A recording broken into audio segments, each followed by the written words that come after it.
While you look for that, I'm gonna go ahead and open the window back up. Yeah. Jim's head's starting to get shiny. Oh, is it? See, you know, I can't tell. I'm kidding. Mine is. No, you know what? Probably. I'm over here literally like dripping. Well, that's because I have a little hair on my head now. That's what's going on. You haven't shaved that bad boy in a bit. I know, but when I start shaving, jeez. Actually, from the looks of it over here, I can see Harvey's a step ahead of you. Oh, man, I'm dying here. Yeah.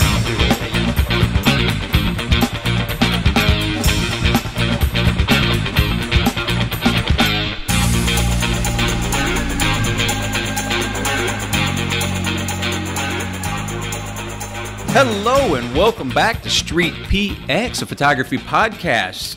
This is a show where we focus on street documentary, reportage, pretty much photography of the human condition. It is episode 47, September 8th, and I am Casper, and as always, I'm joined by... Hey, Jim Watkins. Yes, and it's been a hot-ass week out here in the Bay, hasn't it? Man, it has.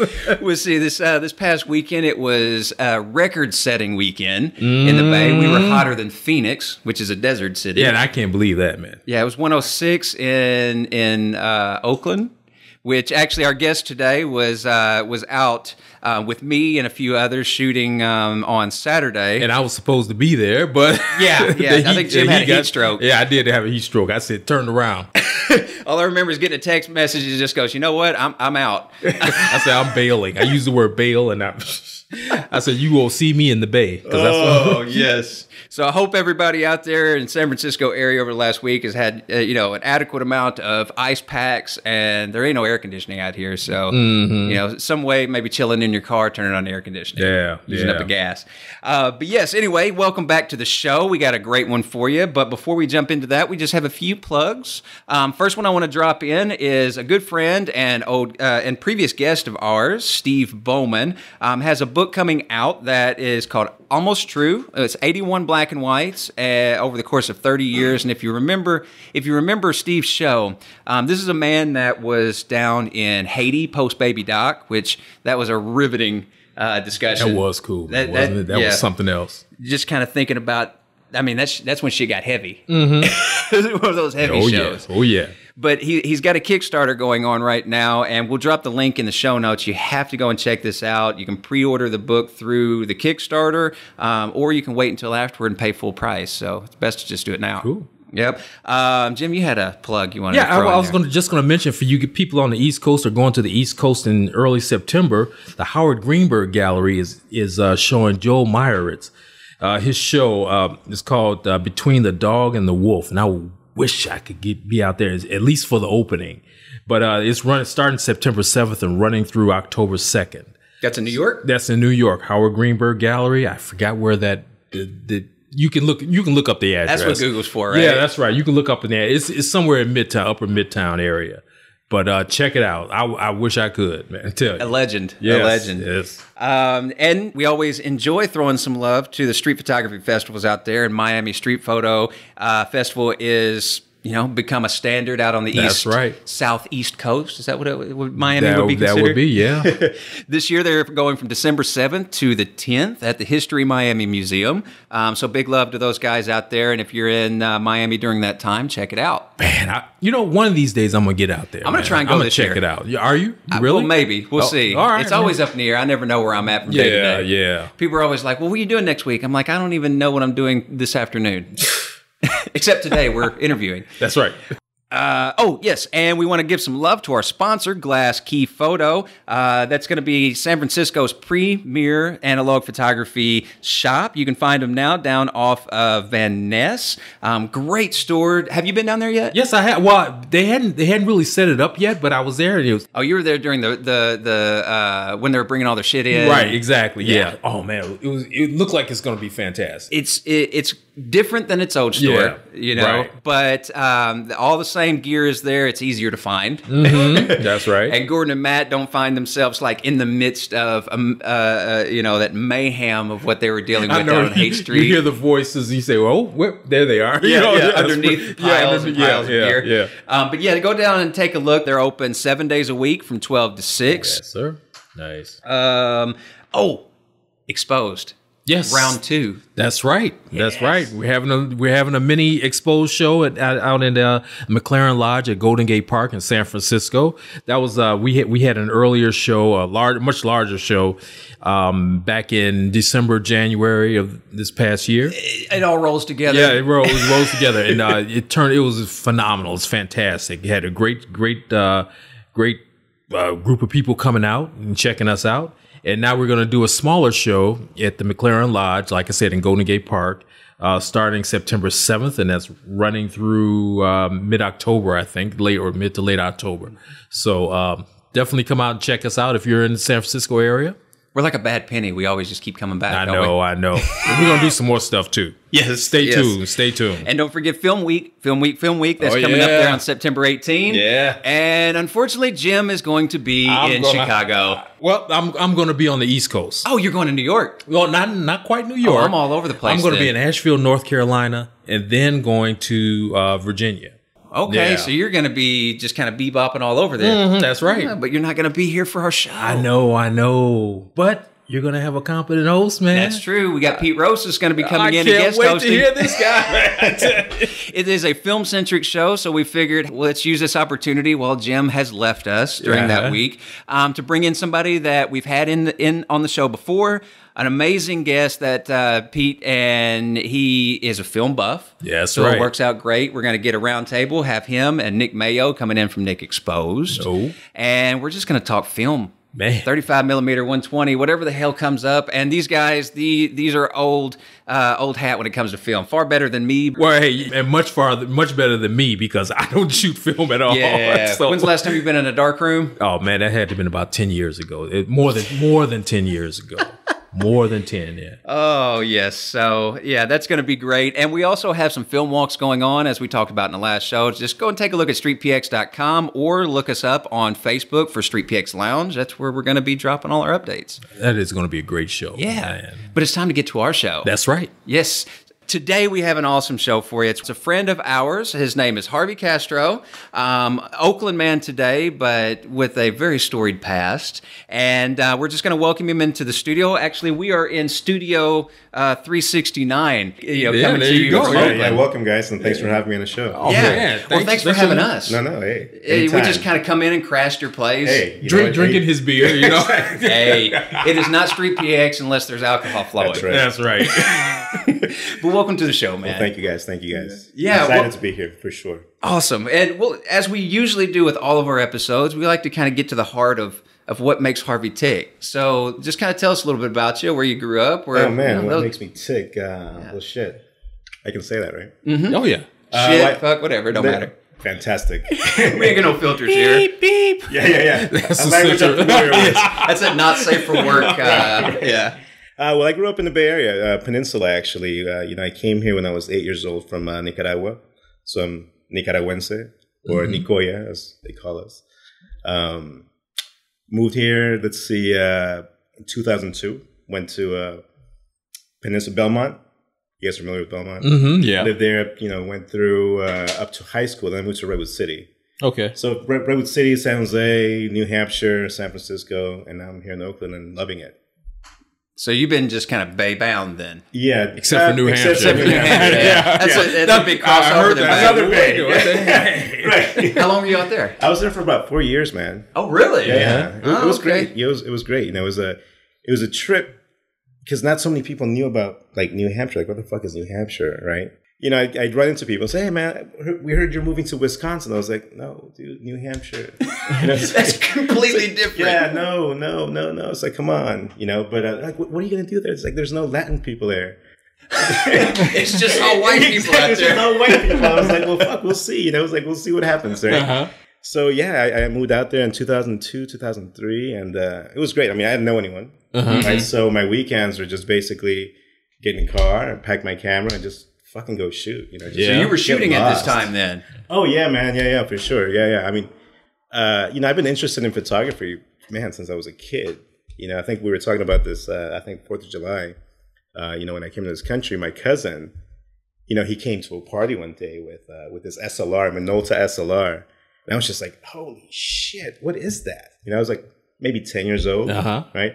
And I was just taken aback by this machine, this beautiful piece of art that you brought into the party. Because, you know, we've been shooting with like shitty cameras. What's the old Kodak disposables? No, we're talking about 84, 85. Oh, yeah. Predating. Yeah. Okay. Right. So I'm like, wow. And he's bringing this thing into our lives, you know? It was like, Magical box. Yeah, exactly. So I was like, you know, what do you do with it? What's up with this? So, you know, that's when I figured out it was photography. So from then, it's like I wanted to be the one taking the pictures. I didn't want to be in the pictures, right? I wanted to hit that shutter, hit the click. Oh, yeah. You know, so I think it was like 5th grade going to outdoor ed. You know, my parents got me my first camera, and it was a Dr. Pepper can, but it had a 110 film. So it was, you know, it wasn't an actual can. It was made to look like a Dr. Pepper can. But you rolled it with 110 film. So, you know, you're going crack, crack, crack, crack, click, crack, crack, you know. So that was my first camera. So I remember, you know, going to outdoor ed and just like hanging out with my friends, 5th grade, and just shooting. Just shooting, man. Yeah.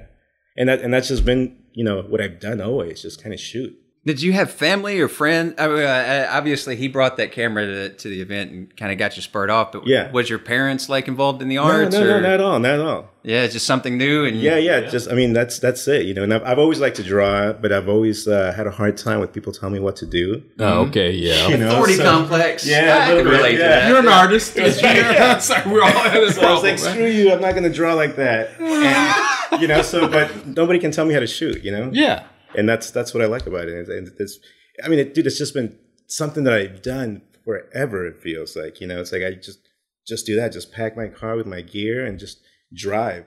Because, you know, back then, you know, you don't have these venues. You don't have this chance to really get together with a group of people that you just met 3 weeks ago and go out on a photo adventure. Mm-hmm. Right. Mm-hmm. You know what I mean? It's like you had friends and you guys partied, you did this, you did that.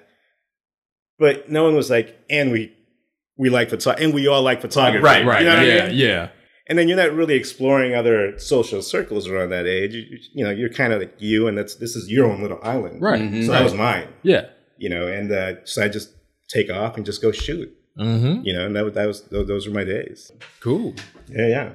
Well, see, I mean, travel is kind of a big thing for you, and we jumped right to the camera and the inspiration there, but I want to kind of rewind a little bit. Sure. You were born in Nicaragua. You were 8 whenever you moved in. Yep. Have you been back?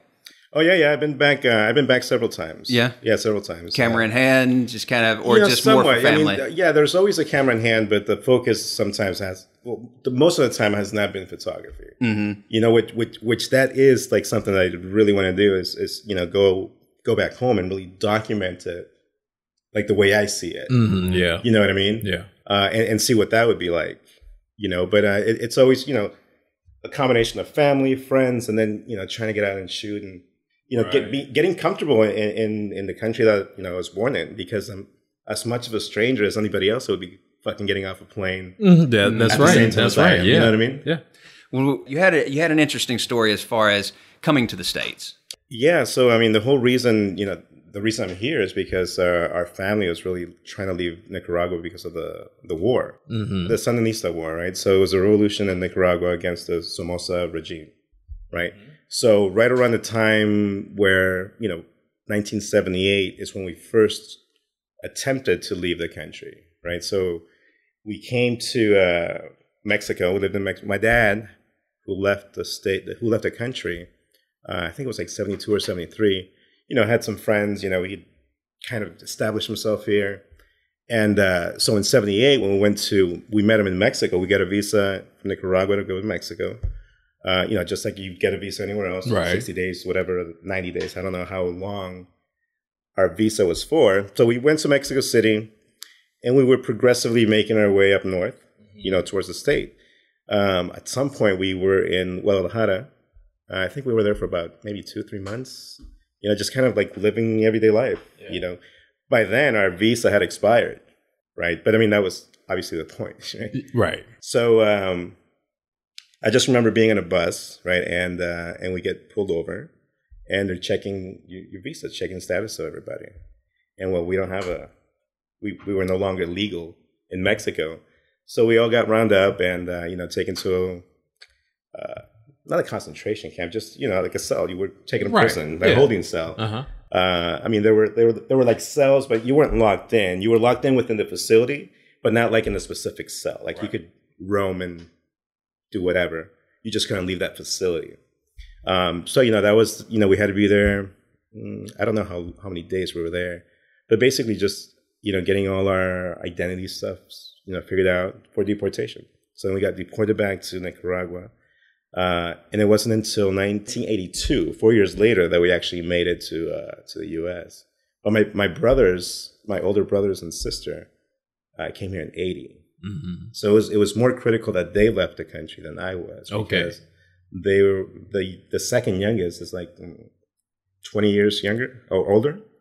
So he was going to be taken to the war. Right. So, I mean, that was like my childhood, right? It's like, you know, as soon as you know, we got word that the local militia, the guards were walking the streets, it's like, go warn my brother to hide so they don't grab him and recruit him into the war. Yeah. You know what I mean? Yeah. Wow. So, I mean, I knew, see, and that was my experience. Like, my experience is up to that, you know? And then it's just like my experience here and growing up in America. You know, so sometimes when I go back home and I'm talking to my cousins who did not have that experience, and I'm just like, holy shit. You know, it's like, just blows me away, you know, that we've had, and, you know, different struggles and all that. But, yeah, it's a trip. Like, you know, finding out like what happened like after we left, you know, and their experience in their lives. It's just, And I'm sure you had family that still, you know, were back there, you know, extended family that probably got, you know, pulled into the war. Oh, yeah, for sure. So my cousin, he had been studying, I think, anthropology in Cuba, right? So when he flew back, after he graduated and was flying back home, my sister was waiting for him. His sisters, you know, they're waiting for their brother, waiting for their son to come home after being away for so long. And as he's getting off the plane, he got detained and taken in to start serving in the military for Nicaragua. So he never got a chance to hug his mom. When he landed back home, he's just out. Wow. You know, it was crazy. There's some crazy shit going on over there, man. Wow. I mean, it's not to say that it ever, I mean, it lessened up, I'm sure, in different times, but it's always been some form of a chaos. Right. I mean, even still to today. Yeah, even today, for sure. Yeah. For sure. And then now you say your brother came over in the 80s. You got through 82, 83. Yeah, I came in 82, dude, and that was a trip. Yeah, I'm sure it wasn't just like a flight that landed and just went on. No. It's a trip, dude, because for my brothers and sisters, it was. For my brothers and sisters, it definitely was, you know, just catch a flight and welcome to America, right? But, you know, for my mom and I, it was definitely not that experience. So I was 8 years old at that time, and I was coming to America with my brother-in-law, my mother, and my cousin. So we were supposed to make a stop in Tijuana, right? Waiting for a plane in the morning, come to America, see my dad, see my brothers. It's all good. Yeah. Right? Fantastic. Yes. Yay. It's all planned. Fuck yeah. That's what it's supposed to be. Right, exactly. The plans always. Yeah, don't seem to go that way. So we get a phone call late at night saying, hey, you know, there's been some complications. If you guys want to come to America, the only way to do it is tonight going across the border. Like, you got to leave all your shit behind, right? Yeah. Somebody's going to come by and pick you up. Everything's set up. You don't have to worry about bringing anything with you. Leave everything in the hotel. Someone's going to pick you up, and it's a breeze, nothing to worry about. Boom, boom, boom. Right? So we're like, it's my mom. She doesn't know about this shit. Yeah. I mean, none of us do. Yeah, it's not like all of you just went to college to learn how to. We have no idea about this. Like zero. There's not a major in jumping the border. No. Yeah, no. I mean, and that's not even part of our reality. No. Back home. So we have no way of knowing, like, I mean, like now I see what the fuck happens in these exchanges and these you know, episodes of trying to get over here. And it's just like, holy shit. Well, it's the only information you know are the ones that failed in doing so. Right. Like the ones that got across, like you can't get those when you... I just like, God damn. Yeah. You know what I mean? It's like, holy shit. You know, but that's what we did. And, you know, it's like, they ask you, it's like, what do you want to do? The fuck are you going to say? Yeah. Like, you know, I'm going to go see my husband. I'm going to go see my kids. Let's roll. Right. so sure enough, that's what we did. You know, we get picked up, and you know, I definitely remember, you know, walking through this field and like helicopters and shit. And Nighttime for sure. So as soon as the helicopter comes close, you have to, you know, like back up against the wall so you're not, you know, doing any shadows. Right. You know, I remember having to go on my cousin's shoulders to go across like this little creek on a 2x4. And at some point we get to a fence. There's an opening in the fence. We get through. They put us in the trunk of a car, take us to a garage. Down to our garage, we go in and we're just waiting. Just fucking waiting. We're, you know, nothing going on. And so we hear a knock. And they open the door, and my dad was there with my uncle. And they just got on the bus. So my uncle used to have a school bus. Yeah. Right? My uncle was a trip. So he had a school bus. So they picked us up in a school bus, right? Like somewhere in San Diego, I'm assuming. I don't know. I mean, I have no idea where the fuck we were. And drove to Belmont. Huh. You know, it's like, you know, every now and then I look at the picture and it's just like, you know, like we all look like a fucking infomercial. Yeah. Oh my God. You know what I mean? You know, it's like, I'm looking like a little fucking, what's that Toy Story, that cowboy? Oh, Woody. Yeah. I'm looking like a little tiny Woody, like all skinny and shit. And like with my clothing and everything, right? And my mom's just like, you know, it's a trip, dude. So, I mean, it's a reminder, bro. It's a reminder of like, man, you know, that's. Now, time frame wise, how long did this all take from, you know, opening to arrival? Oh, dude, I couldn't. Are we measuring not in days? More than 24 hours. Oh, really? Is that right? Quick, Yeah. dude. Yeah. Yeah. Like, I mean, it was go. See, I'm fascinated by the amount of trust that you have to put in strangers. Like, there's family involved, obviously, you know, that you're talking about here, but it also seems like, you know, the people that you're paying off, or the people that you're talking to through others, right. And you literally wait for who knows who's coming to get you. Totally. I mean, because that's what they said. A knock on the door just gets your hair on the back of your neck jumping. Yeah. I mean, you know, we just knew that this is what, you know, my dad was kind of recommending. It's like, these people are coming through him, so yeah. I mean, we don't know shit. Mm-hmm. You know, I mean, my mom's never been. Well, she had lived in the U.S. before, but you know, it's not like you're as informed as women are today, right? You know, but yeah, man, it was a trip. You know, so everything that we had, we lost, right? Because that whole story of "don't worry about it, leave everything, we'll take it." I mean, that was bullshit, right? So everything was lost. Yeah. So whatever we had. I think maybe just some legal documents that, you know, we came across with. But other than that, that's it. Moving cross country in America, you're lucky if you get everything, let alone coming across the border. You're lucky if you get for sure. your shoes. Wow. Yeah. Jesus. So that was the start of that. And that was your introduction to the U.S. And then everything from that just spiraled into where you are today. It just kind of just goes, you know, I just kind of go with the fucking tide, dude, to be honest with you. Well, you know, it's like one thing just leads me to the next thing, and then I'm finding myself there, and it's like, okay, well, let's do this, and we'll see where we go from here. Mm-hmm. You know what I mean? That's just kind of... Yeah. Now, do you have a lot of family here now? Or Yeah, I do have family here. I have family still in, you know, Redwood City. I have a sister in Mississippi now. Mm-hmm. You know, but yeah. Definitely have family here. I still have a brother back home in Nicaragua. Okay. You know, and obviously aunts, cousins, and shitload of cousins. Yeah. Yeah. And over the course of these years, you've went through the amount of stress and paperwork and everything to become legalized. Yeah. That's never an easy process. No, you know, want it's to not kind of easy. describe how that plays out? Yeah. You know, it's not easy, but it's also not very difficult, to be honest with you. And it's like, I waited a long time to become a citizen. It was just at the time, at the time you did it. At the time I did it, yes. But I was eligible to become a citizen like way the fuck back. Yeah, you just just procrastinating. I was like, why? Yeah, right. And then I saw what was going on around the world, and I was like, and I'm traveling. I was like, oh, that's why. This shit actually matters. I'm like, all right, so I'm stuck somewhere in some fucking war country. It's like, is Nicaragua really going to fucking send the troops to pick me up? Probably not. You know, I was like, I defected in '82. They want none of me. You know what I'm saying? So I was like, maybe it's time to see what my taxes have been paying for. Right. Well, actually, that's a good key thing. Is, the taxes you have been paying because you do. Yeah, for sure. The little piece of paper, the little card doesn't say yay or nay on whether you pay. You start paying the moment you get here. Yeah, for sure. That's right. Just wondering now, when did you start getting serious about photography?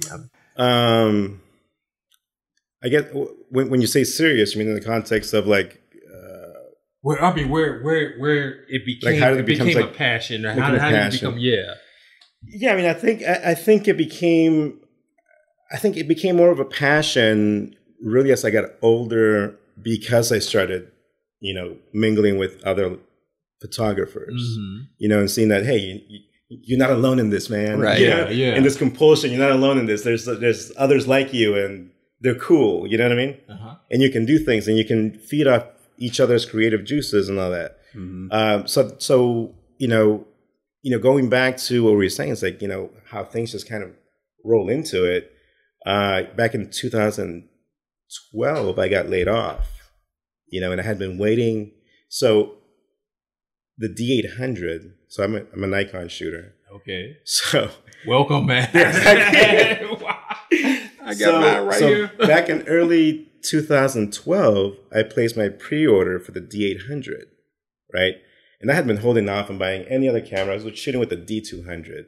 It was like so shitty, like in high ISO. Gear. Oh man, it was horrible, right? And camera comes in. I got laid off. Same time you bought it. Yeah, I mean, I had bought it a long time ago. Oh, okay. Yeah. But the card just got swiped when I got laid off, right? Because that's when they actually shipped it. Oh, that's right, pre-order. So Yeah. the pre-order payment comes later. So I get laid off. I get this notification. I think it was Adorama. Right? Thank you for your Exactly. thousands of dollars. It's on its way. Now you're like, shit, I'm rent? like, fuck. Oh, man. I had just come back from a trip to Nicaragua where I was there for like 3 weeks with my mom. And I was like, oh, holy fuck.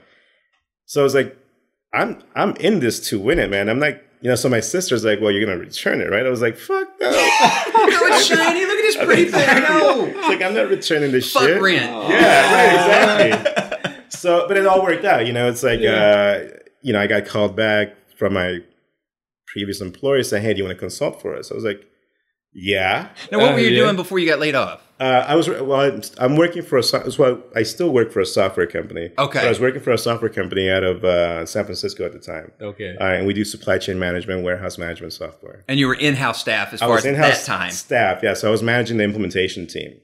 So I was managing pre-sales and implementations and customer experience and all that. Then they bring you, and then after like the shoe drops, then the consulting option comes up. Exactly. Actually, coming from somebody who does a bit of consulting, I can tell you that's actually not a bad gig. Exactly. No, dude, it worked out, because now I didn't have the responsibility of a team. Exactly. Okay, yeah, right? there you go. I'm now just responsible for my output. And there's enough work for just my output alone. You know what I'm saying? So, but in that, I could come home and say, fuck, I'm going to go shoot. Yep. Right? Or take off in a week and say, I'm going to go shoot. Or you can be shooting and still, take a call, take a meeting, what have there you. you go. Right. Yeah. I just don't have that weight in my shoulders where like I have to respond for all these people. And if they fuck up or they say the wrong things to the customer and they get pissed off, blah, blah, blah, blah, blah. Blessing in disguise. Yeah, that goes away. You know what I mean? And that's really how I got into shooting combat sports. Yes. Good transition because this shit is really, really good. Amazing. So go ahead and go into this. This work. I see it's all black and white. Most of it. No, I do black and white and color, but I have a passion for black and white, especially when it comes in combat sports. You know what I mean? There's a grit to it that really brings you into the moment. That's what it is. The grit. Why the black and white? It's just that nostalgia. I mean, it's like I look back to to photos from the fighters in the back, back in the day. Oh yeah, and they were black and white. Yeah, So when you get it all right, right? When you get it all right, and you get that image, and you're like, oh fuck, man, that's beautiful. Yeah, right. When it works, because sometimes like you can shoot a black and white, and if you're too concerned about not having enough detail, then you blow it out. Yeah. And then it's just kind of flat. Yeah. But yeah, there's some great shooters out there that are doing just black and white combat sports as well, which is awesome. I mean, we were shooting with one of them on Saturday. Is that Ben? Yeah. Yes. Yeah. And that's right, actually what I Ben was does that thinking. too, yeah. There's a number of people, in this kind of San Francisco's Bay Area circle that do a lot of fight documentary. Totally. Now, what brought you into this? How'd you kind of get your foot in the door? It was like, it's like I was saying, Everything is now I have serendipitous. time in my hand. Yes. Right? So I'm like, well, shit, how do I fill this time with like shooting? Right? So I was looking at a Craigslist ad, and they said, we're looking for a reporter to report on fights in the Bay Area. So I'm like, well, fuck, I'm not a reporter. Like, I don't write. You know what I mean? So I just replied back. I was like, hey, man, I go, I don't write. I go, but if you're ever looking for a photographer, hit me up. Have camera, will help, reply now. Please. There were no emojis there. Otherwise, it would be the please emoji. I'll pay you. Right. Because I am a fight fan, so, and I like to shoot. So I was like, what better fucking position to be in but cage side shooting this shit. So, some time had gone by. A guy never got back to me. And then so I work from home, right? So I get this phone call, and I thought it was a client, but it was, this fucking guy. Right? Not this fucking guy. I mean, this fucking guy. A term of endearment. Exactly. We'll clean that up. Yeah. No. So he's like, hey, you replied to an ad on Craigslist for a photographer. I was like, no, I didn't. Like, I forgot about that. Yeah, no, like a couple of weeks had gone by, and I knew I didn't reply for a actual photography gig. So then he finally, started talking. I was like, oh, yeah. That was one of the 50 emails I sent that weekend. I go, damn. I go, yeah. He's like, listen. He's like, everything's working out for you. He's like, the guys I had shooting this event bailed. He's like, I need a photographer in San Jose. He's like, are you up to it? Saturday afternoon. I was like, fuck yeah, right? So I'm like, shit. How do I shoot fights? Yeah, I never done this one before. You never shot any before at this point? Man. Oh, man. None at all. No, not one at all. No, hell no. I mean, you in shot, my mind, plan this out, mental storyboarding. Exactly, hit pause on the TV and then get the phone out. Yeah, I've shot some fights. if life only had a pause button, right? Right, exactly. So I'm like, all right. And this is one of the things that tripped me out, though. It's like, people say, why don't you listen to the signs before you make a decision? Like, if I would listen to the signs, like when you're struggling, right? Or something's not going your way. Oh, yeah. Okay. And you're like, that's a sign to just give up. Yeah. Or just move on to something else. Like, if I would have done that, dude, I would have never had this opportunity to start shooting fights. Yeah. Right? Because like I said, it's like, shit, okay, great. Now I have this gig, right? How do I shoot fights? So it's like, okay. Better fucking learn. Start fucking trying to find out some shit. And of course, nobody really shares anything about, how. Right. Not that side of it. Yeah. They show what they did. Yeah, They're like, hey, I just exactly. did this, and here's a couple of tips, but not all the way there. So I got two bodies. Need two bodies. Okay. Yeah. I was like, all right, fine. I got my new shiny D800. And I got my crusty fucking D200. But we're going to make this shit work, right? So now I need cards. I need storage. I don't have that much fucking storage. Oh, yeah. Right? So I'm like, shit, I'm on a budget, dude. I'm laid off. You're laid off, yeah. You had no money coming Exactly. So I'm on Craigslist. I'm trying to find some deals, some compact flash cards and all this shit. I find a guy in Moraga that was selling like a 64 gig card. I was like, sweet. I go, dude, I made him an offer. He's like, you're in. He's like, I can meet you tomorrow, like around 12 or something like that. The same day of the fight. I'm like, all right. So this is all, dude, this happened just like boom, boom, boom, boom, boom. I get in my car. I go to Moraga. I put the card in my camera. I can't format it. It doesn't fucking work. Oh. He's like, it's got to work. He's like, this was a replacement from a, warranty replacement, blah, blah, blah. I was like, dude, put it in your fucking camera. You test it. And he's like, you know what? He's like, we can take it back to my house and, I'll format it. I was like, I got to go, man. I got this fight to be at. So I'm like, no, can't do it. What time is the fight at this point? I think I had to be there like at 5, dude. So you got 4 hours practically at this point. I got to get to San Jose. Right? So I'm like, shit. Dude, I get back on a fucking freeway, coming back to Oakland. I get off on 27th, right? So I'm right before the light on 27th and Broadway. And I see this guy next to me. I have the top down. This guy's honking at me. And I'm like, dude, what the fuck, right? And he's like pointing at my tire. I have a fucking flat tire. Yeah, flat tire. So luckily, I'm not new at this. So I had one of those fix-a-flats. So I'm like, here we go. Like I had to time all that shit. Put the fix-a-flat in there and then just drive to Morrison, Michelin right there on Broadway. just around the corner. Fucking go in there, drop off the car. I was like, dude, I need you guys to like fix this right away. I walk home from there, get my gear, call an Uber, go get dropped off, and then start driving to San Jose, right? I get there. I've never fucking shot a fight, so I don't know the protocol, right? So I'm like, oh shit, like I'm trying to find my way. I'm like, find my way into the situation, pretend like you've been there before, don't let them see you sweat. I'm like, shit. So I get to the corner and I start setting up where the corner sets up, right? And lucky for me, dude, this awesome photographer from San Jose, Adam Hayes, was there. And he helped me out. He's like, dude, you can't set up there. He's like, that's where the corner is set up. He's like, and California, the Fighter Commission, the officials. Yeah, the officials get on your ass if you're set up there. Yeah. Uh-huh. He's like, it's happened to me. He's like, not fun. They don't do it. I was like, cool. So Listen to the seasoned vet. Yeah. So then I moved and that was that, dude. The one thing, it's like, get home, start downloading these pictures.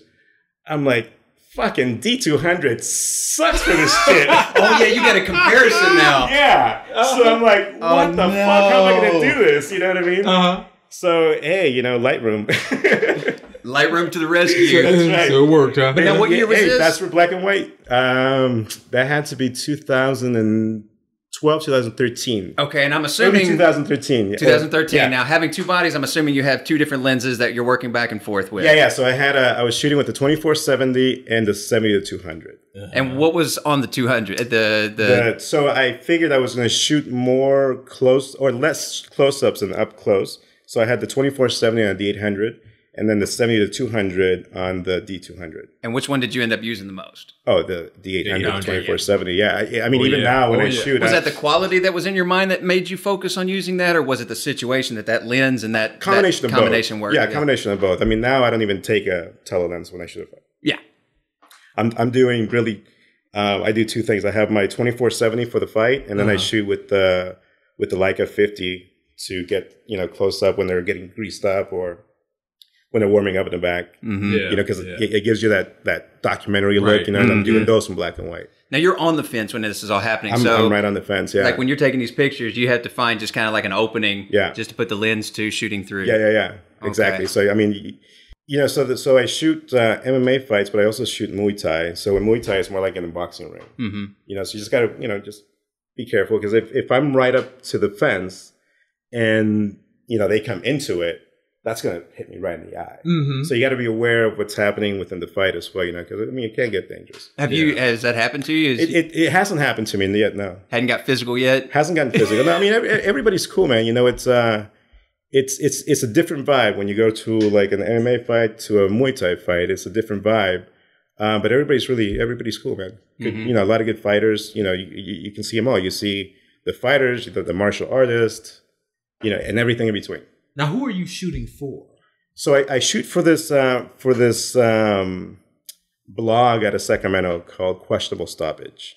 Okay. Right. So that's actually how I met Ben. Okay. Yeah. So Ben also shoots for them.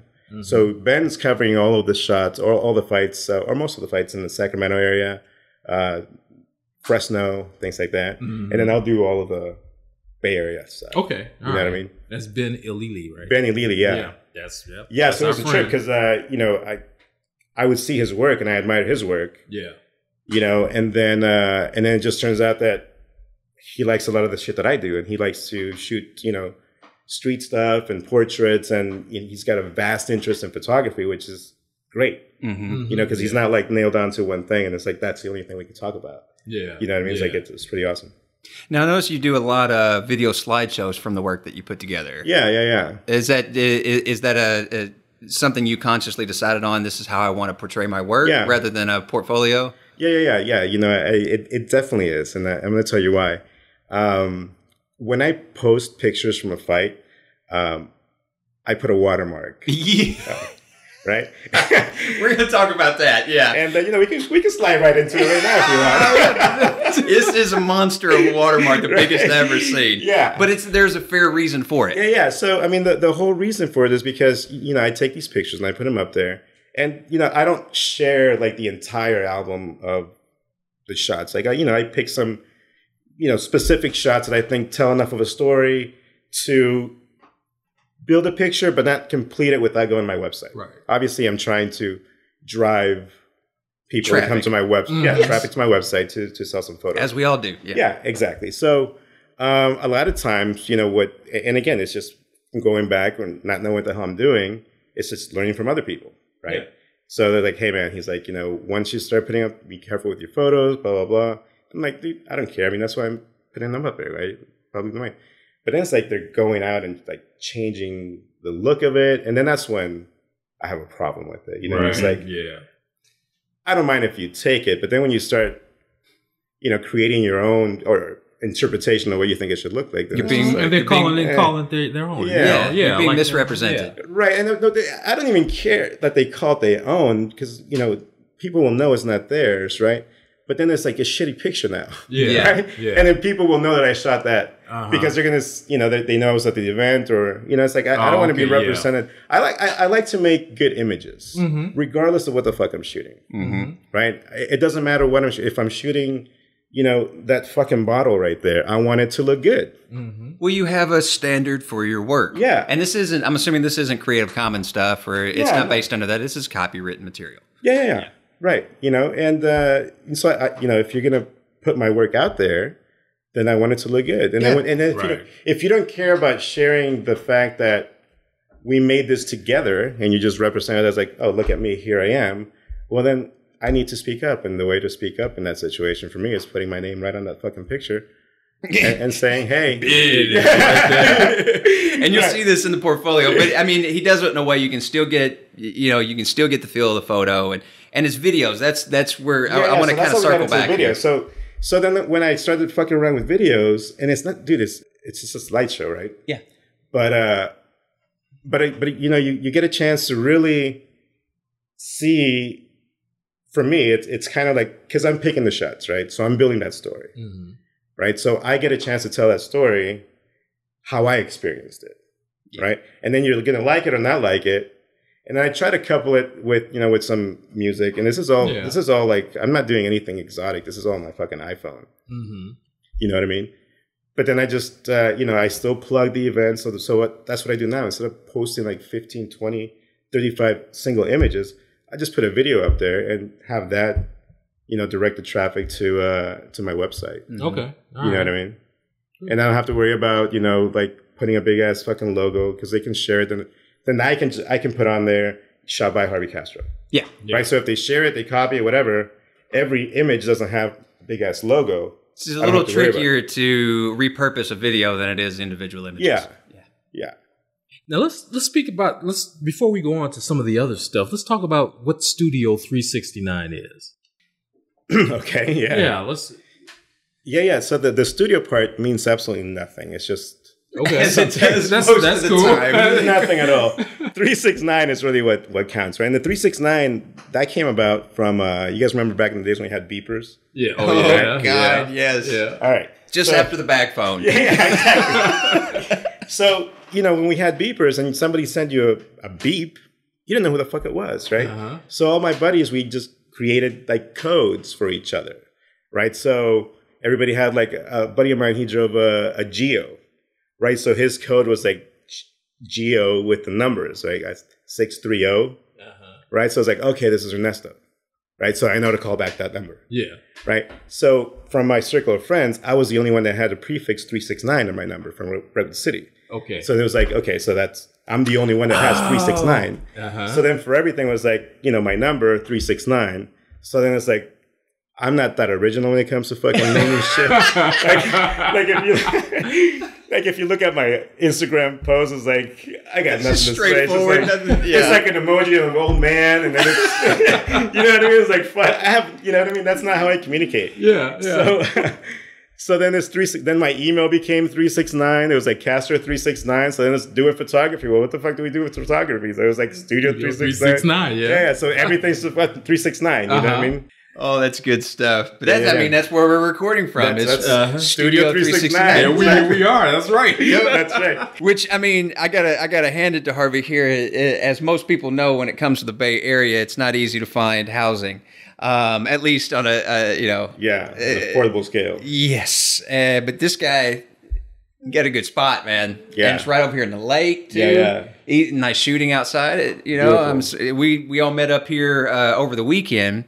Ben, who Harvey was just talking about, as well as Pete Rosos, who's going to be coming in and being our guest host. Jim was going to try, but he had a heat stroke. Yeah, that's right. But I mean, it is. We took off from here and then ended up at Telegraph. Yep. Shot down there for a couple hours. But that kind of takes us. I want to kind of pivot us over toward kind of the travel, the street work. Yeah. And I'm looking back through a lot of your work that's on the website. And you have, let's talk about the travel part. And you have an entire category dedicated to a number of places that you've been. You want to kind of expand on that a little bit? Kind of what took you into travel and maybe some crazy ass stories along the way? Yeah, to be honest with you, I mean, I have that up there just kind of because I said maybe I should put these up, you know, but that's not really. That's actually, they're on your website. That's what I'm saying. That's like, I put them up there because I felt like I needed to fill the space with something, but I don't really dedicate a lot of time to that on the website. I mean, the website was really in place for the fights. Okay, yeah. You know what I mean? And then everything else I do is just kind of like, I just do it. You know what I mean? Like the street stuff. I mean, I'm passionate about that, but I don't really have any of my street stuff out there. You know, like you can say the travel kind of fits into that, but I'm also not saying street photography from this place. Which is, I mean, to be honest with you, I mean, let's be frank about that. Street in today's age is a constantly evolving term. Yeah. And more or less an umbrella term. It's more of a comprehensive term. It is. Yeah, it covers a lot of things. Yeah, and I don't want to be, sit here and try and define it. That's definitely travel, the documentary. Yeah, but even and that's where it's like, are you a photographer? What kind of photographer are you? It's like what I was saying earlier. I just like to make good images. I don't care what I'm shooting. You know, it's like I mean, I'd love to be out shooting in the street, but like this morning I was out shooting, sunrise and you were up like 4 a.m. Yeah, I was just going to bed. I was just waking up. Old people wake up early in the morning. But that's what it's at. I just want to shoot. I mean, at the end of the day, that's what I like to do. I just want to shoot. I love looking at pictures. Yeah. I love looking at art. And I'd love to shoot, man. It doesn't matter. It's just whatever the situation lends itself to be shot as. That's what I'm going to do. Okay. Well, let's work off of that then. Like Cuba, which is actually your series for Cuba is great. Thanks, man. And Cuba is just kind of one of those places that's obviously been in the limelight recently because. Yep. Well, let's face it, they opened up the gates, we came in, and then all of a sudden, subsequently, it got closed again. But you got in there. Yes, the first time I was in Cuba was 2008. Oh, so this predated the whole influx. Yeah, that predated all that, And my experience when I went there, there were a lot more Canadians and like German tourists. Yeah, because they weren't so fucking uptight as America was at the time. Right. In every experience has been different for me. I've been there 3 times, and I'm looking forward to the 4th. I don't think it's, it's not like one of those things where you're just like, oh, I've done this place. Like I'm not going there. Yeah. I haven't done Cuba yet. You know what I mean? Uh-huh. I feel like everything, I feel like every trip has kind of, set up the next one for a different experience. And it's all just kind of building up to when I can say that statement, I've done Cuba. You know what I mean? I don't know. It's just a different experience for me. It's like this last time around, it was all about just kind of integrating myself with the community. Like, what part of Cuba? How did you do that? Yeah. Oh, sorry. So I was in Havana. Okay. Havana. Okay. Havana. I stayed in Central Havana, and I was shooting with Stan Peckner, Stanovision. Okay. On Instagram, but it was great, because I was traveling with another cat that just wanted to shoot. So that's really what's on the agenda for today. Okay. We're going to get up. We're going to drink some good-ass mango juice. Hey. You know, curse out the fucking rooster that's waking you up at 6 in the morning. Yeah. You know, drink some coffee and just get on the fucking road and just walk. You know, and along the way, you don't really have to plan anything. You know, because it's just going to find you. It's just going to happen organically. Yeah. You know, it's like you can't have a plan. You know, you really can't have a plan. Like we got out one day and we didn't make it past the first corner of the street we were staying at. You know, there was this group of guys playing dominoes, right? So Stan's like, hey, dude, he's like asking if I can take a picture of him. So it turns out one of them is a U.S. citizen living in Miami. The other one is Chinese Cuban living in San Francisco. They just all happened to be diversity. There. Yeah. Like I thought he was fucking around at first, right? Because he looked Chinese, and he's like, I live in Chinatown in San Francisco. I was like, the fuck is happening right now? No, this is an 08, right? What's that? This is an 08? This is this last trip. This is the last trip. Yeah, this is his last trip. And I'm like, what the fuck? So they said, yeah, you know, as long as you cooperate with something afterwards, like a tip or whatever. Okay. It's like, they were expecting like $1, like 1 CUC, right? Which is a Cuban convertible peso, almost 1-to-1 to the dollar. What most tourists will use. But it's 25 to 1 to the local currency, right? So I think you mentioned something about, the cost of traveling, right? So for example, if I want to go from one side of Havana to the next in a local taxi, they'll charge you 10 pesos, right? 25 pesos is $1. They'll charge a tourist, 5 to 10. Yeah. So... there's a lot of things about that. So they were just expecting 1 CUC, but we're saying we're taking pictures. Or actually, I'm just talking, Oh, you're not even shooting at this moment. I'm not moment. even shooting. I'm just talking, finding out who these guys are. And he's telling me the story. He's like, I've been here for a year and a half. He's like, my wife is back in Miami. I was like, wow. I'm like, all right. There's a story. Yeah, exactly. So they're just shooting, right? And, so they're like, hey, they finished a bottle of rum. So this is around noon, right? They had already finished 1 bottle of rum. So they're like, hey, another bottle of rum is $3. So Sam's like, I got it. Don't trip. They get the bottle of rum. Now it's 12:35 and we're all drinking rum. But it was fucking cool, man. So we're there. Now we're sharing a bottle of rum with them. Going back and forth about, sharing Nicaragua. Your life stories. Exactly. Asking me about Nicaragua, asking me about San Francisco, talking about their experience, going back and forth, And they're like, all right, tomorrow at noon, it's like a showdown. They're like, tomorrow at noon, you guys against us in dominoes. Like it never happened, but that would have been fucking awesome. Yeah. Because we were like always out. Yeah. But that was the experience, right? Then it's like you're walking, hey, Harvey, where are you going? You're recognizing there's familiarity. They're calling us by name. They're like, hey, we're going over to the Michelin. Do you want to hang out, and get some drinks or cool off? It's like, that's the kind of experience that this particular trip was about. And some shooting, but mostly just kind of integrating myself and talking and, getting the stories. And obviously speaking the language helps tremendously. Yeah. What was the common factor besides just the dominoes and the photography? Was there any other elements that brought you guys together?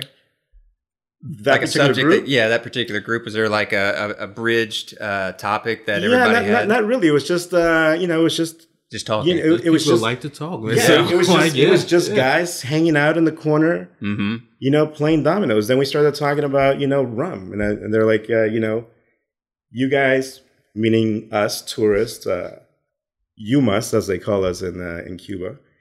It's like you get pushed into believing that the only good rum in Cuba is Havana Club, because that's, what they sell when you're making the mojitos and all that. He's like, we have hundreds of rum and they're really good. It's like this one you're drinking is $3, Yeah. So everything just transitions from one thing to the next, and it's just all organic. How is that different from your previous experiences? Well, my previous experience, and again, I had an opportunity to do something that was pretty unique when I was there the year before. So my traveling companion, she was from Cuba. So she hadn't been back since 1999. So she had a lot of emotional anchoring, you know, and weight going back. So it was a different experience with me because now I'm dealing with like, I'm not dealing, but I'm now in a situation where I'm dealing with, or being exposed to is a better word rather than dealing. Yeah. I'm being exposed to how that gets reconciled with friends and family. Okay.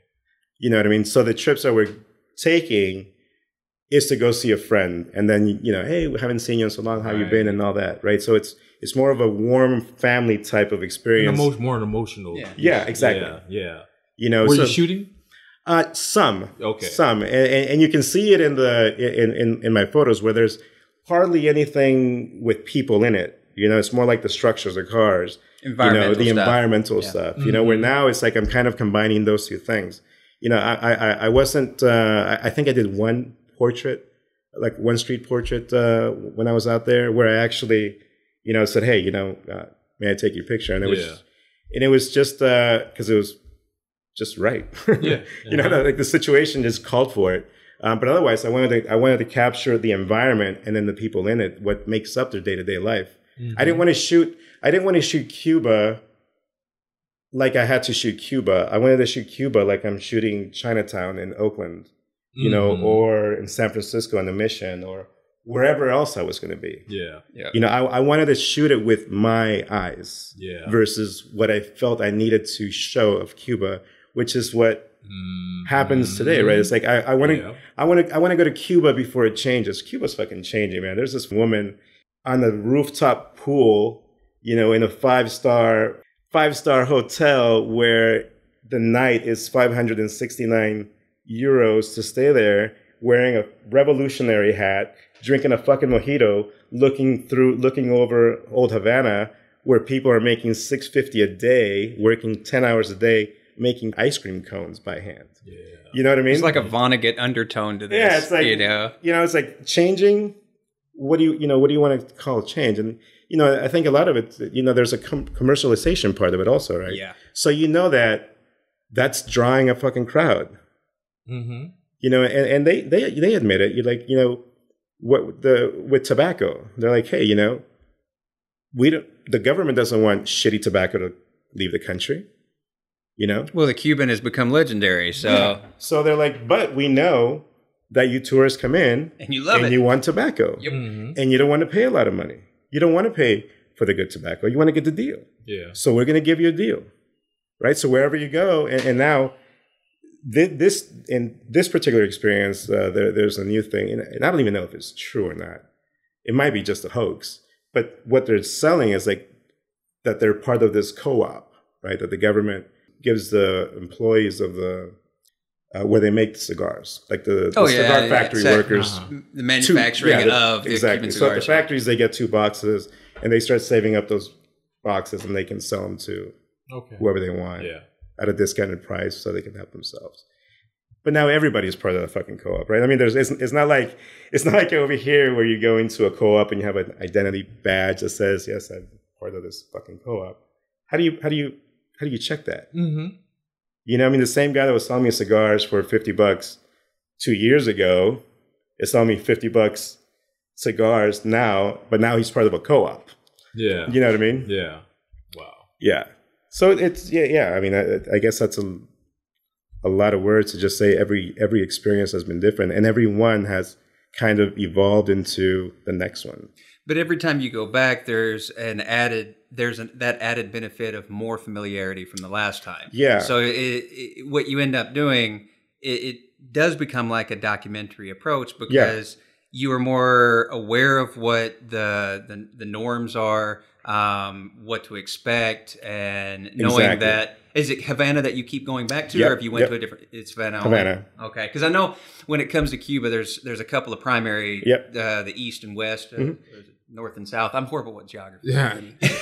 No, I think east was Santiago. Santiago de Cuba. Yeah.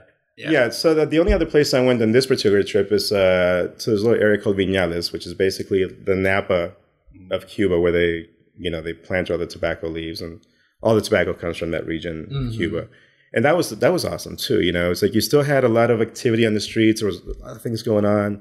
to shoot. And that's where I actually got the one portrait of this seasoned old man, just, I was talking to this other cat who is a singer. He's a farmer, but at night he goes and sings. So he was in town because he was going to go sing. So he sang a song for me, right? And we're sitting there talking, and his buddy rolls up, right? So first there was these two other guys, and these guys look shady. And they're like, hey, they're like looking at my shit because I was shooting with the Hasselblad, right? Oh yeah, so, which we have right here beside us. And this thing is gorgeous. So yeah, I've been eyeing that myself. Yeah. so the dude's like, he's like, hey, is that one of those instant cameras? I was like, no, it's not one of those instant cameras. No, that's when you go, no, it's a $5 Polaroid. Yeah, exactly. So I was like, no, it's not. He's like, oh, I go, it's digital. So I took a picture of him and I showed it to him, blah blah blah.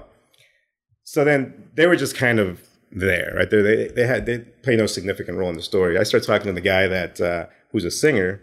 So he's singing this song and blah blah blah, and this old man comes up to say hi to him because they're boys. And then I turn around and I see this old man. I'm like, come on, are you kidding me? Right? So I'm like, so I took his picture and I took it with my digital camera as well. Ran back to her fucking car when I had one of those Polaroid instant pics printers.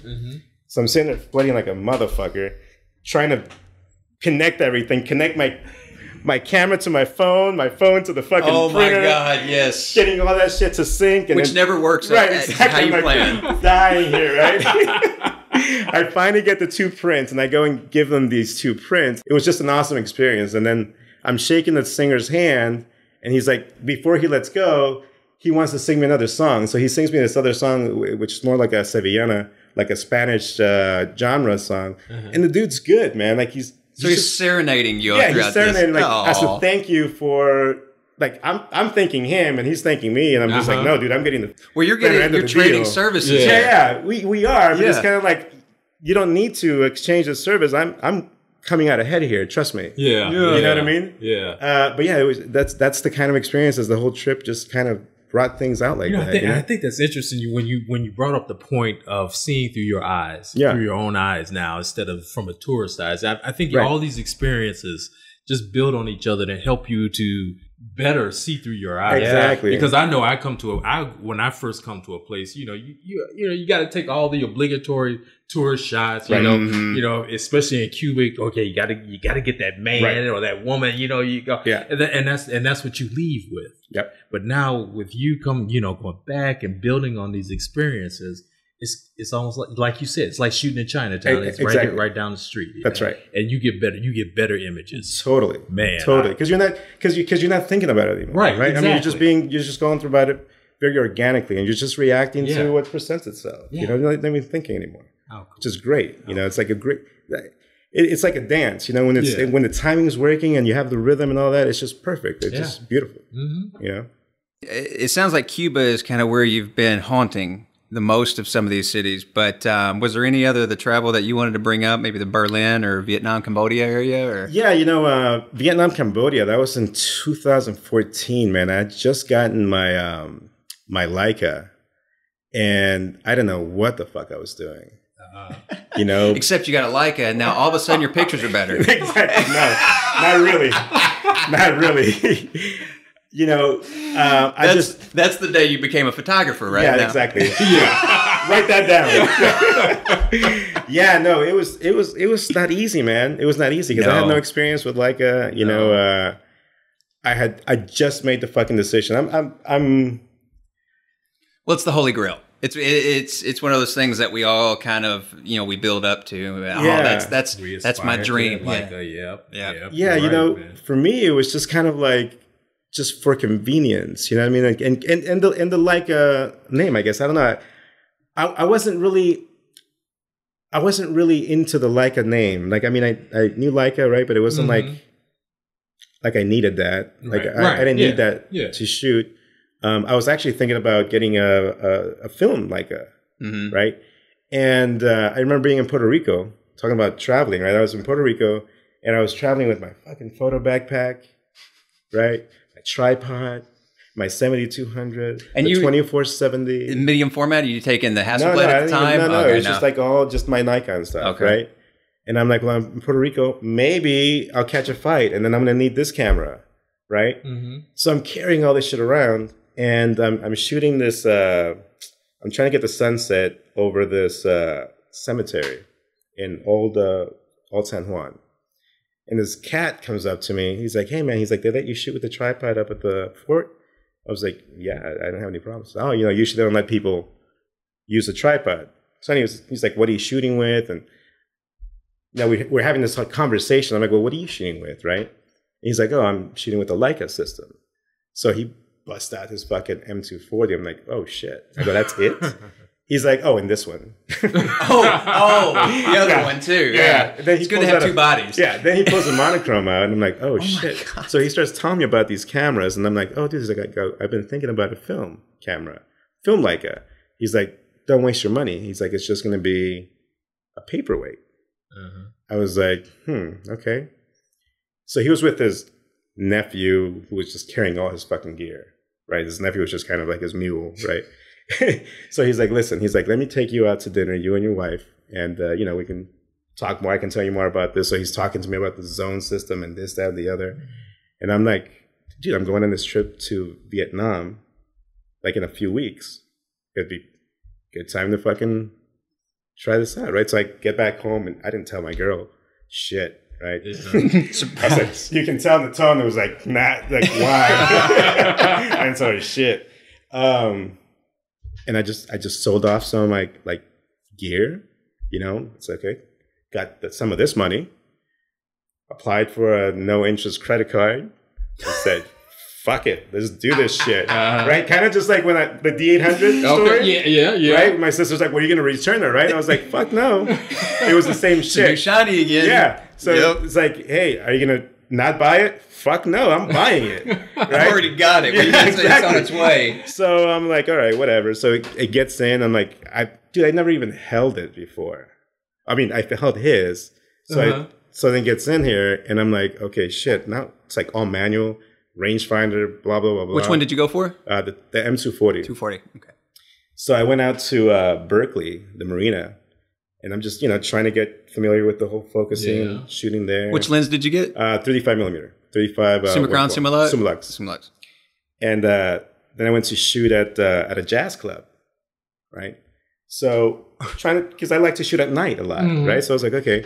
But again, all this shit is totally new for me. Yeah. And I'm like, holy fuck. So I get home, and I was like, what's the big deal about this shit, right? So I download the pictures. Then I'm looking at the pictures from the marina, and I'm like, what the fuck? So fucking sharp. Yeah. So clean. Like the stuff, I mean, I didn't make any good shots at the jazz club.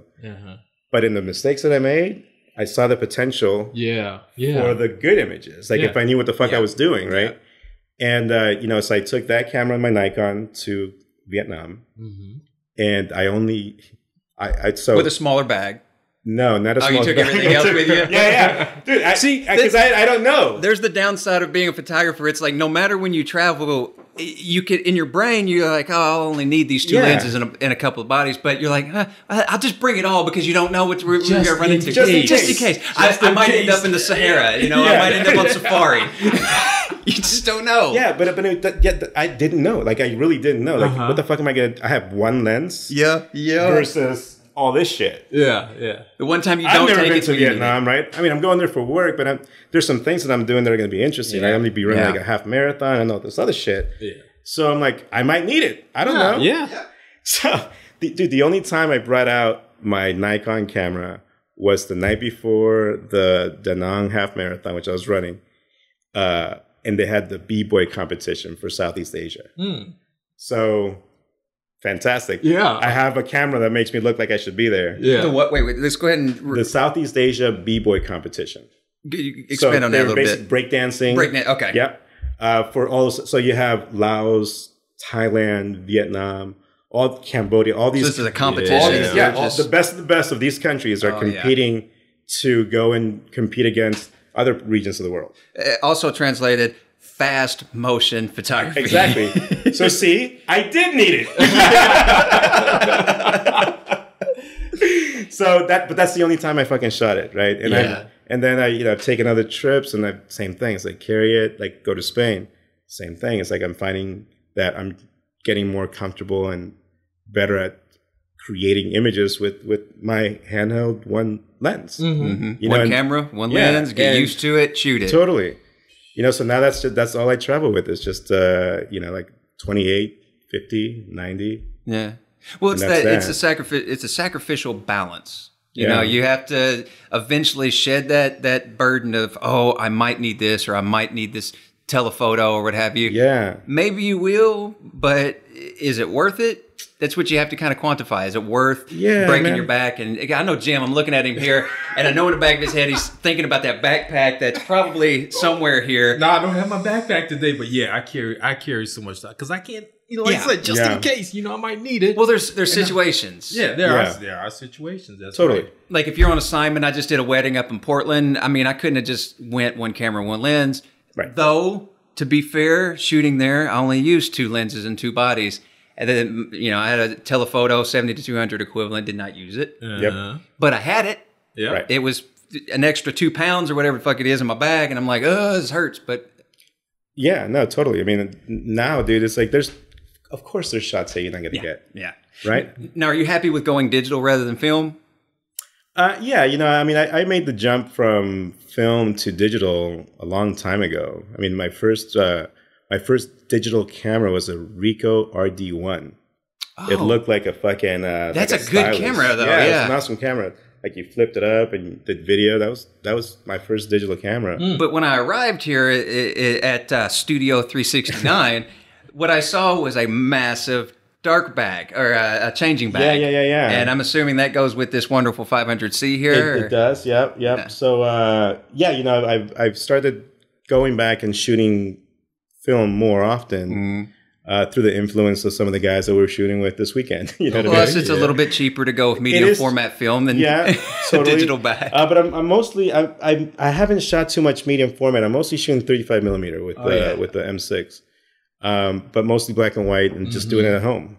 It's one of those things where it's like I had done it the last time I developed anything at home, I was in New Hampshire. And I moved from New Hampshire back to California in 2006. Okay. Oh, so it had been at least 10 years since, any of that. So it's, you always have that, oh man, it's more difficult than it needs to be. It's actually a lot easier than you think it is. It's for many ways, more ways than one, but the way I look at it is it's easier today because it's, you can go to Amazon and have a changing bag at your front door later in the day. 20, 30 years ago, film was more prevalent, but the equipment access was not. Right. And so it's a weird kind of counterbalance that I think is a big reason why the resurgence of film is happening right now. Because there are stores that are closing, but at the same time, you have this kind of hipster element bringing film back for everybody else. Yeah. No, I mean, it's great. I mean, I can go out and shoot a couple rolls of black and white, and I'm going to have images that same night. Yeah. But I think we've tangented. I'm sorry to take us down the film route. I want to come back to the Cambodia and Vietnam thing. Yeah. What was did you have a prerogative for going there? Or? I had just started working at this company out of Houston, and the development team that I was going to be kind of overseeing, they were in Vietnam. Okay. So my reason for going to Vietnam was work related, but every situation is a photo opportunity as well. Exactly. Yeah. So, I knew that I was going to be there, and new lands, shooting, new camera, trying to learn all this shit. And then I had a few days before flying back.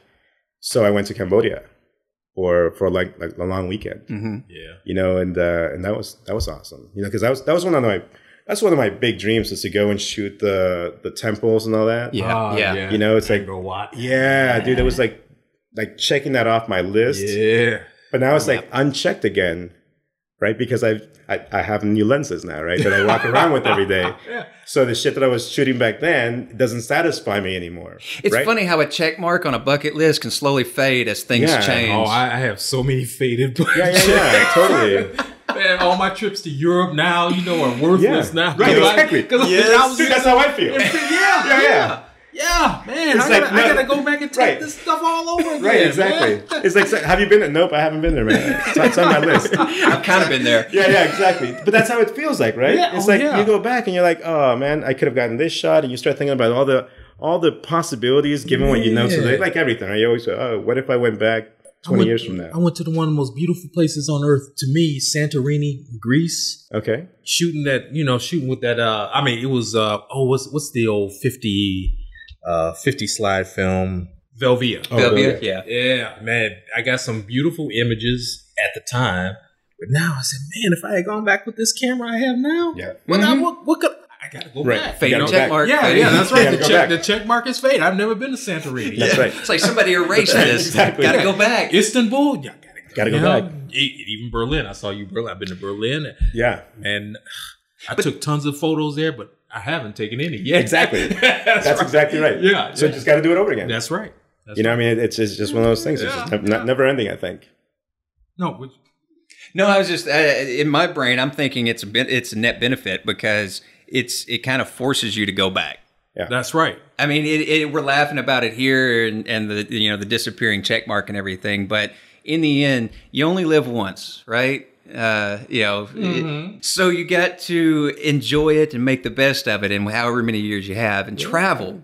Totally. This is a big blue dot. This is a big right. earth to That's go and right. check out. And there's so many cultures. You were talking about Cuba earlier, and everywhere you go, people are pretty much the same. Yeah, it's not scary. It's not. I mean, there are scary places. Yeah. But it's We can deal with it, though. yeah. We're more resilient than we think we are. You really are. And we're talking and we're laughing about all this gear and everything. And a plane ticket's, a few $100s to $1,000 or a couple thousand, whatever it is. It's still cheaper than a new body. And you can go and stay in hostels, stay with friends, Airbnb in many cases now. I know that. I mean, that's expanded. And just go and enjoy yourself for a couple of weeks. And, that's a little harder for people that have the 9 to 5, which unfortunately in America is kind of that thing that we've all fallen into because, I gotta work. And then you die. Yeah. So enjoy that part in between. Yeah. Well, all that said, it brings us to our final question, one that we ask all of our guests. If you had the opportunity to visit any place in time since the inception of the camera, where would that be and why? Oh man, this goes back to how we started, or sort of how we started this conversation. Why I'm here in this country. I would love to be able to go back and document the war in Nicaragua. Because like knowing what I know now, having grown up with a set of eyes that are external to that experience in a way, right? But also knowing that there is that emotional attachment. This is where I was born. I would love to see what I would shoot, how I would shoot that situation. Yeah. I mean? Like one of my favorite books is a photographer who covered the war, Susan Maidanas, right? And when I look at her book, I have it here. You guys can check it out afterwards. I mean, it's like, it speaks to me, right? I mean, that's my experience. Like I was that kid. And that street. You know what I mean? Yeah. It just happens that at some point I stopped being that kid in that street, right? But I could have still been that kid in the street 5 years from there, 10 years from there. Yeah. The gun in your hand, Right. yeah. So I'm that kid, and I got lucky that I wasn't that kid 5 years later. Right. But that doesn't separate the fact that I know that it could have been me. I'm not ignorant to that. You know what I mean? So I would love to see what I would create, how I would shoot it. From what angle would I approach the war? What story would I want to tell? Yeah. Cool. That's Yeah, a good yeah. answer. Yeah. I like that one. Yeah. So to see much more of your imagery, Yeah. let's go ahead and tell the people, where can we find you online? So online, you can find me at studio369.com. So that's, my website. All my fight stuff, some travel stuff is up there. And then, on Instagram, I have an account that is at Street Machina, StreetMachina. So come by, stop by. If you like what you see, follow. There you go. And let's talk. Let's shoot. And also available for freelance work. Absolutely. Absolutely. Just a little shameless plug there. Jim, where can we find more about you? Well, I just want to first say that also there's some great documentary work on that website too. Thanks, man. Yes, there Yeah, is. man, I love that stuff. Thank you. I love that stuff. But as always, for me, I'm at JimWatkinsPhoto.com, and all my social media platforms are linked to that, so you can check all that stuff out. Excellent. And you can find more about me at recasper.com. You can follow me on Instagram at recasperphoto. I was going to say .com, but that doesn't work that way. Hashtag fuck up. But you can find more about me there, all my workshops and photos and all that good stuff. But above all, go and take a look at StreetPX.com. That's where you're going to find all of our past episodes. We are closing in on 50. Just rocking and rolling with StreetPX, man. Man, we got to have a party on the 50th. We do. Yeah. We really do. Yeah. But like I said, you can find all of our previous episodes, all the things we got going on, updates for Film Week. You can find it at StreetPX.com as well as at StreetPX Lounge. If you are enjoying what we are slinging here, go and take a look at patreon.com/StreetPX. That's where you can give $1, give $5, whatever you want to contribute. All the funds that we receive through Patreon go right back into the show, keeps our mics hot and the bandwidth flowing. Merchandise, all that stuff's available right from there. We also love reviews. We love stars. You can go check us out at iTunes. You can find us on iHeartRadio, Spreaker, all that shit. Just go and throw us some love, because that helps us get into more ears and expands our listenership. But yes, thank you all for sticking with us, listening in to Harvey here. Harvey, thanks for coming on the show, man. Yeah, thanks, man. Guys, Appreciate thanks for having me. It's been a pleasure. Cool. And we will talk to all of you again in 2 weeks. We got Film Week. Cheers. Cheers. Take it easy, guys. Take it easy.